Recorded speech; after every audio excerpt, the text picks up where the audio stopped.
And on the 8th day, God looked down on his planned paradise and said, I need a caretaker. So God made a farmer.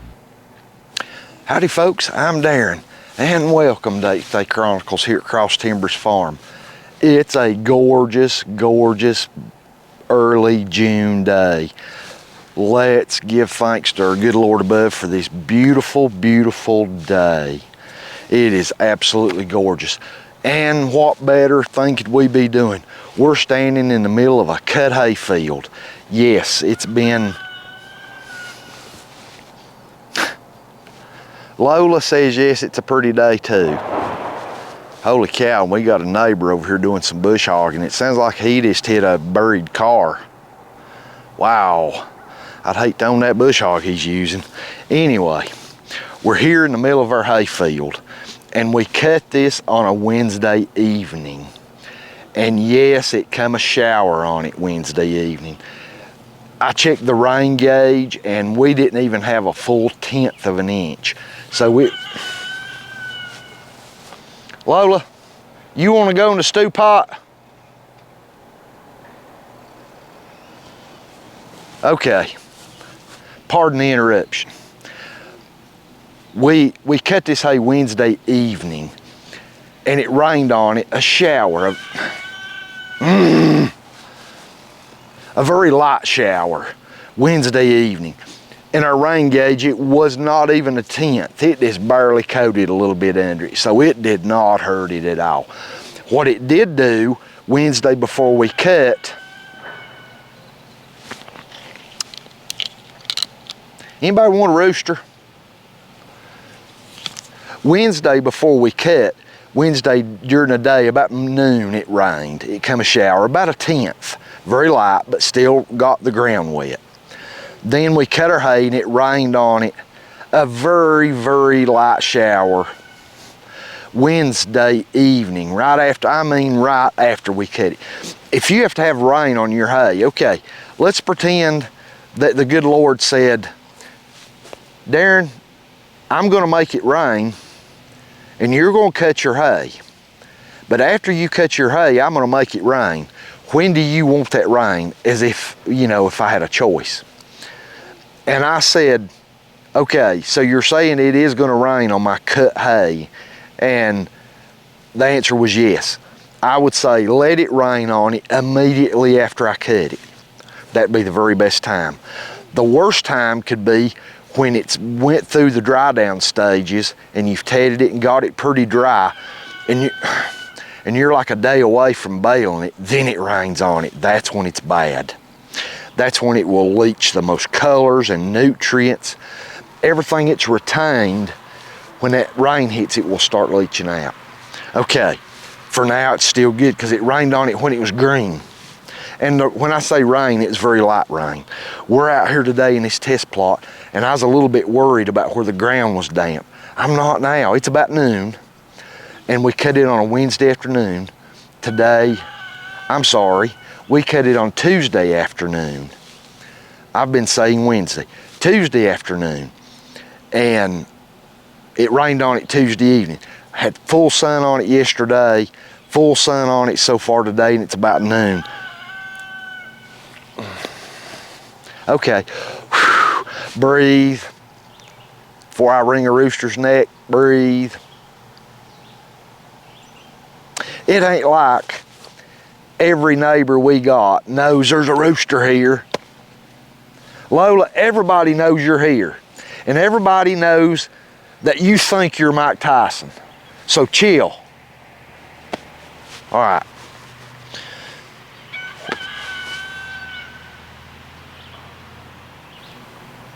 Okay. He's went 30 seconds without crowing. Maybe he's done for a little while. Okay, we're gonna look at this hay. Man, the color of this hay is fantastic if it'll stay this way. Okay, we're down here on our knees in the test plot. Look at this hay. And sometimes I wonder, does camera color palettes do justice? I don't think it does. Can you hear this? Listen to this. It's getting crunchy already. and the ground under it is dry.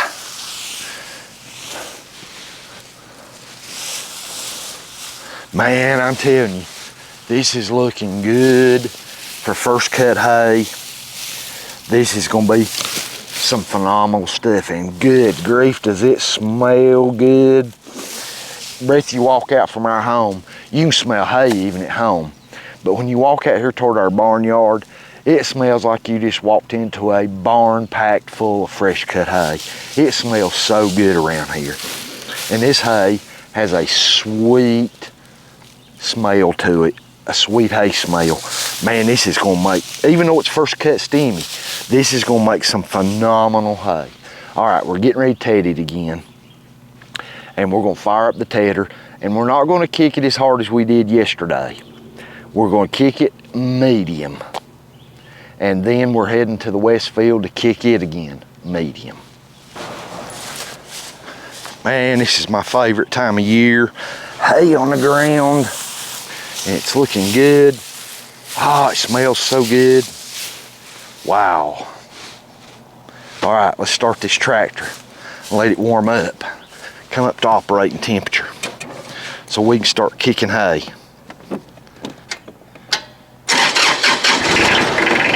Oh, don't that sound sweet?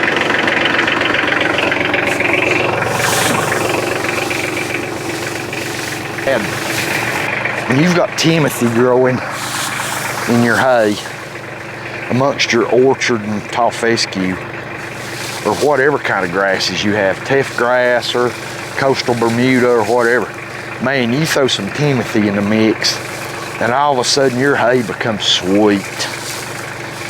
I'm a huge proponent of Timothy, although I don't like growing it near as good as I do orchard or other varieties, because it's finicky. It's very finicky, and you have to reseed it ever so often. Timothy will just not keep going on and on and on. After 2 or 3 seasons of cutting it, you got to reseed, and I'd suggest even reseeding a little bit every year. Boy, don't that look so good. Okay, I'm going to let this tractor warm up a few more minutes, get up to operating temperature. Don't never just start your tractor, a diesel engine, and just take off with that PTO wide open and in a cold engine. Let that thing warm up a few minutes. Give it 5 or 6, 7 minutes to get up to operating temperature. Man, it'll save your engine and your tractor.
Okay, test plot is done.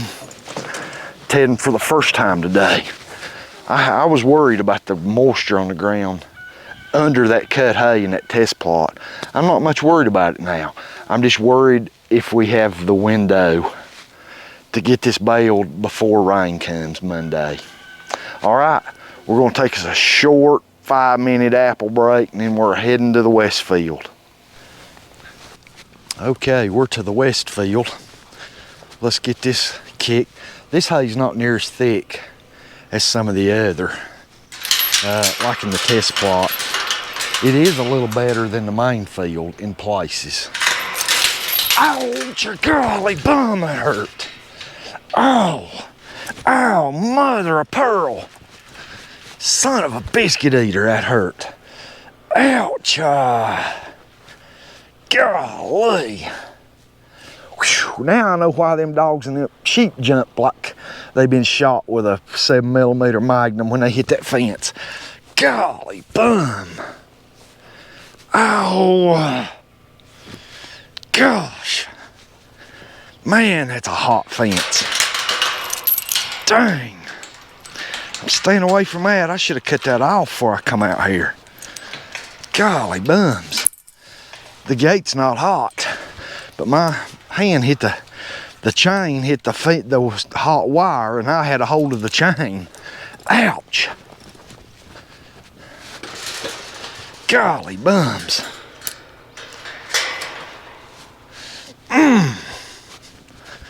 Dang. I think I got a big burn hole in my elbow. That shot right down through my arm. My arm is bent.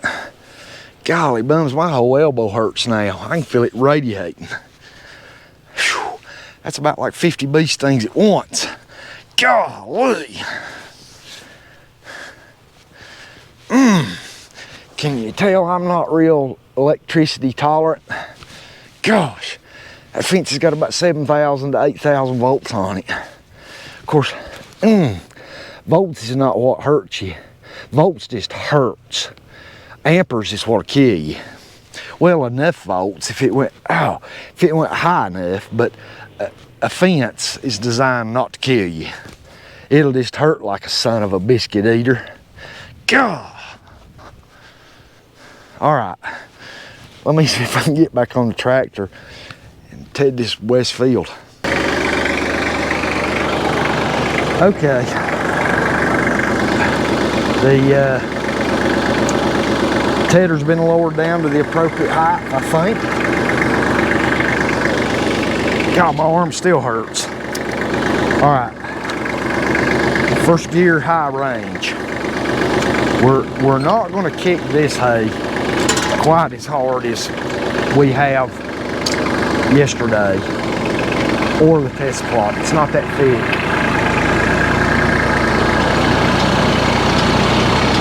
Steep right here.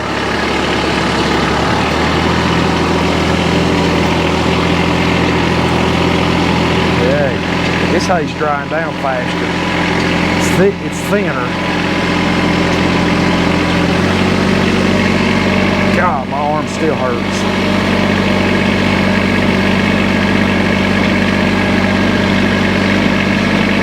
Wonder if the little baby rabbits are still doing good, surviving. I hope so.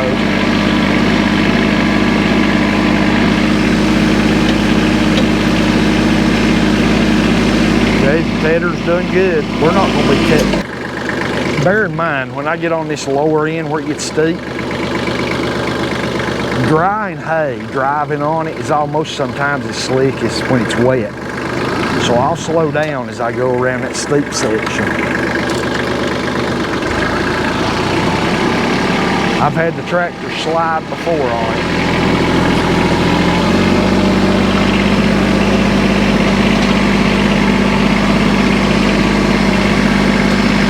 It's not a good feeling either.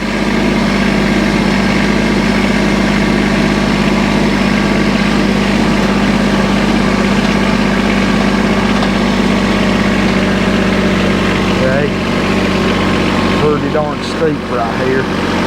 This slick hay, I don't want to get the ball hook. You can see Going pretty slow.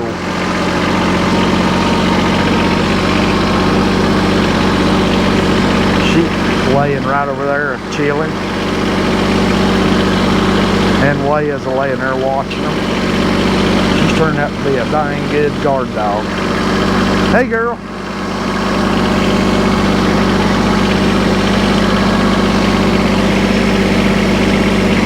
Tater's doing a good job.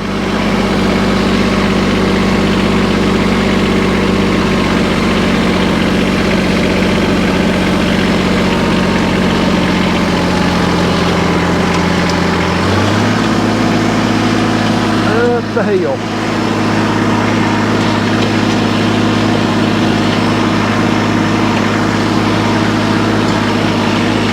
Okay. Now that I've got the outside edge done,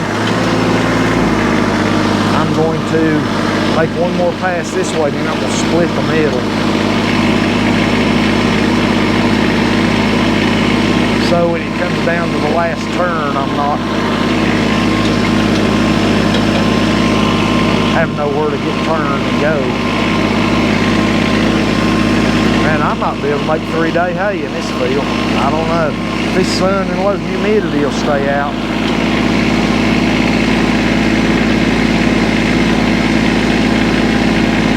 Bale it Wednesday, cut it Wednesday. Be able to bale it by Saturday.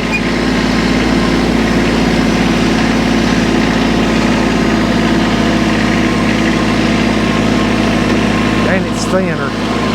It's not going to take as long to dry as the test block.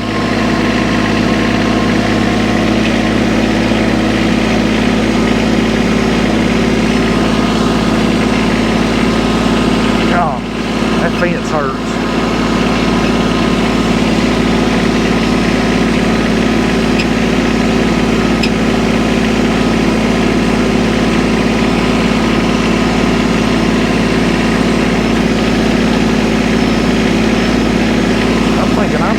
Lower my 8 times one more turn.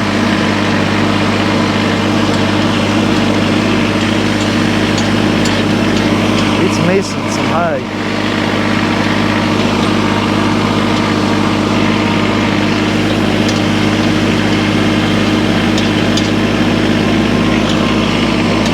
But on the same token, I don't want to kick no sod up into.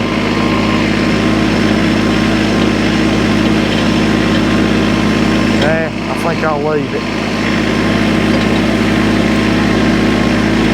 I think if I go any lower, that's exactly what'll happen. It will kick sod up.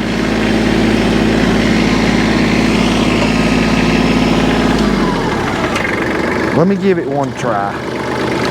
I'm gonna go down one turn, and literally I'll go just a few yards and see.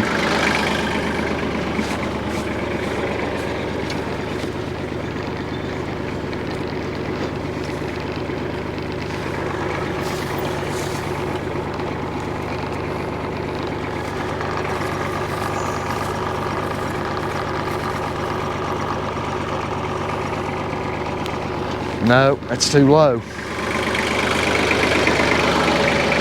That one turn, and you can't go half turns. I've tried that and it won't stay there. You have to go full turns. So it's just going to stay right there. I do not want to kick dirt up into my hay.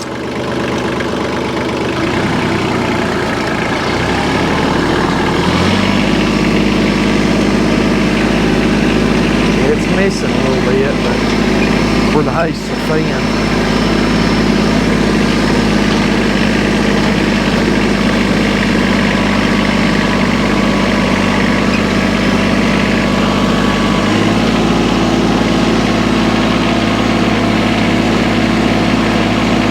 You can make good hay with small scale hay equipment.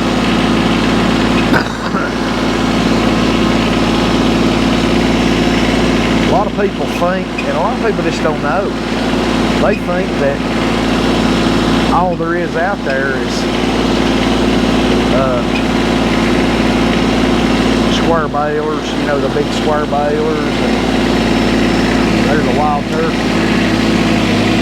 and round balers, big round balers, that you need a 75 horsepower tractor to make serious hay.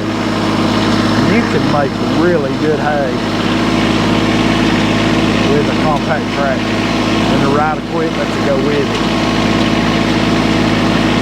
This small scale hay equipment is fantastic.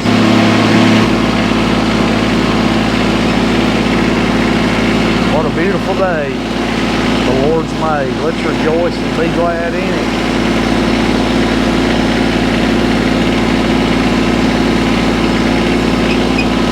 Third generation farms when you come in to get that rooster.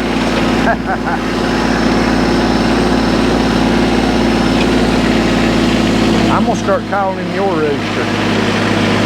Every time he interrupts me, I'm going to say, third gen farms rooster keeps interrupting me. And that's a joke. I love the kid.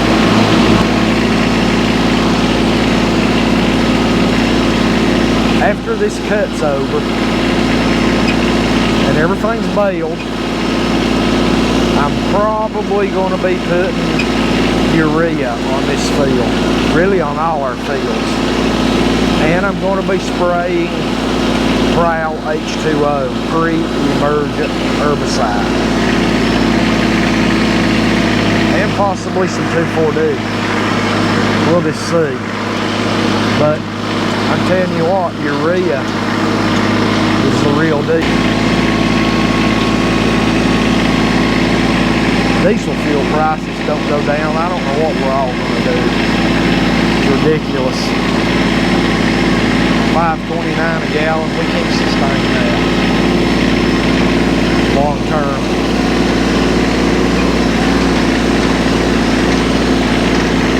Even short term, it's going to make hay prices go through the roof all across the country.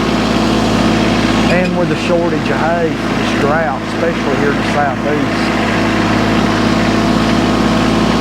it's going to be tough. Like I said earlier, if you don't have your hay, if you're a hay buyer, if you don't have your hay already, a verbal agreement, a deposit, or something put down on it, man, you may be out of luck this year. Because almost everybody I'm talking to, from Pennsylvania all the way to Georgia, and that I've heard talking, is reporting very low yield first cuts due to this drought and other situations.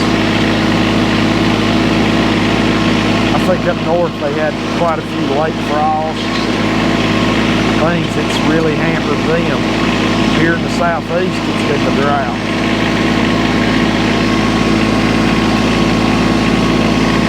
Alright, we're not far from being done. I heard a stick or something. We got about 2 more passes and we'll be done.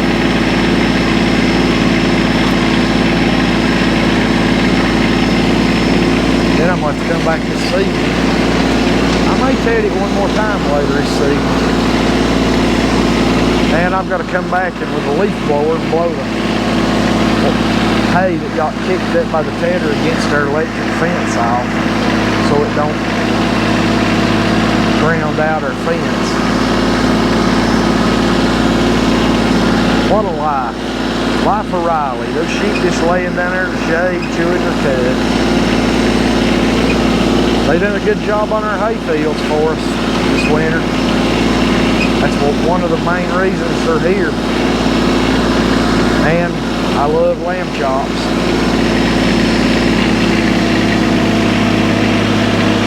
Hay's pretty thick right down here on this bottom. The further up the hill you get, the thinner it gets.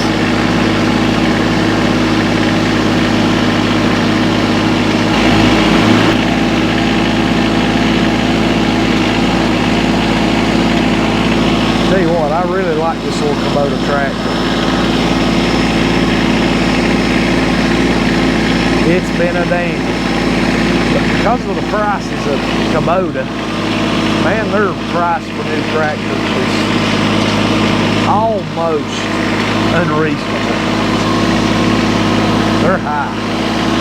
And because of that, if I was going today to buy a new tractor, I don't know that I'd buy a Kubota.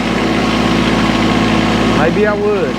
Kubota send me a new tractor and let me decide if it's worth it or not.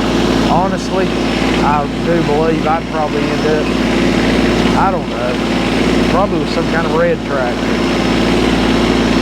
TYM, Massey Ferguson, not sure. All right, we're done.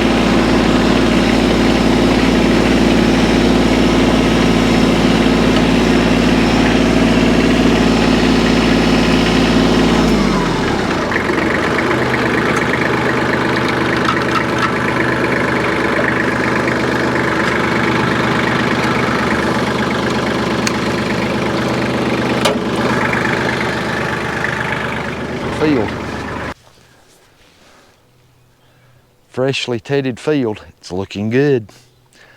Maybe 3-day hay right here. Let's head to the barn.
Boy, what a beautiful day it's been. This is the day the Lord's made. Let's rejoice in it. Man, has it been a beautiful day. This test plot hay is drying. Listen. It's drying much faster than I thought it would. Much faster. We've got a breeze going. Can you see? Look at it's not falling straight down. There's a breeze. You may be able to see some of the trees blowing a little bit. The breeze is really helping. We've had nice sun on this hay for 2 full days now. And this has been cut 2.5 days. But it rained on it a little bit. A very light shower the day we cut it that evening. It wasn't even hardly enough to register a rain gauge, but yet it was rain on it. And the ground was wet under it from rain that morning. And it wasn't just sopping wet, but it was wetter than I thought it was going to be. You may remember in the video where we cut this, I stopped after a couple passes and fell to the ground. It was pretty wet. And I've been out here in the test plot, and we tedded it earlier. And this is the second time this has been tedded today. We're tedding it lighter and lighter each time, but we're staying on top of this to try to get it dry, because we've got a short window to get this baled before more rain comes. And you can get out here now, and the stubble down in the grass, it's dry as a bone. There is no moisture, you know, other than just normal, left on the ground. And the tedding has really helped. And this hay, okay, I'm gonna show you what I was talking about with a tedder.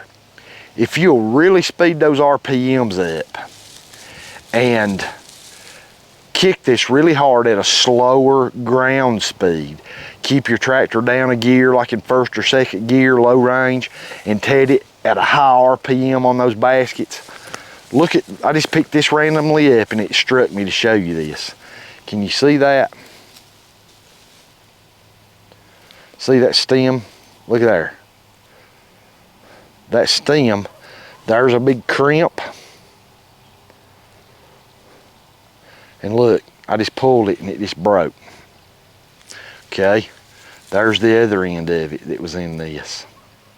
Okay, and I'm sure there's plenty more. You can see where this piece of orchard has just been crimped in several places. You can feel it.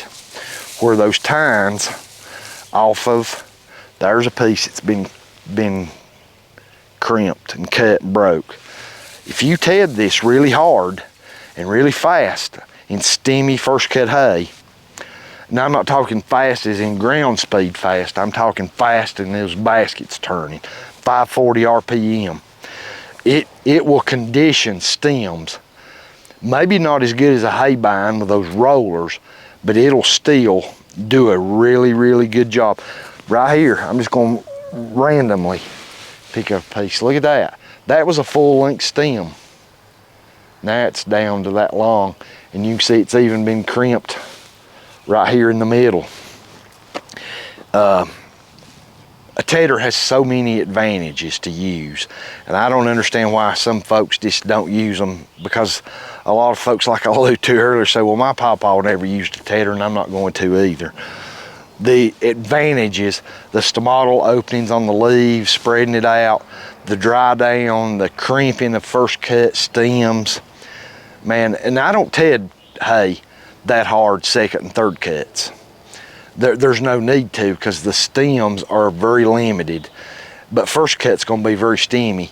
And man, like the old saying Roscoe P. Coltrane said one time, put the pedal to the metal and keep your gown down.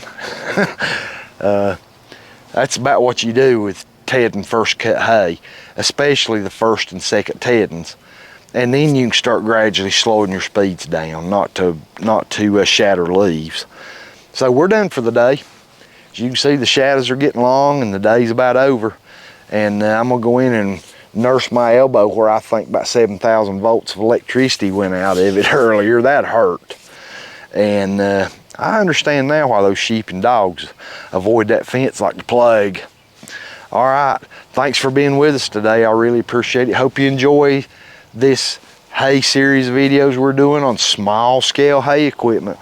Very, very viable option.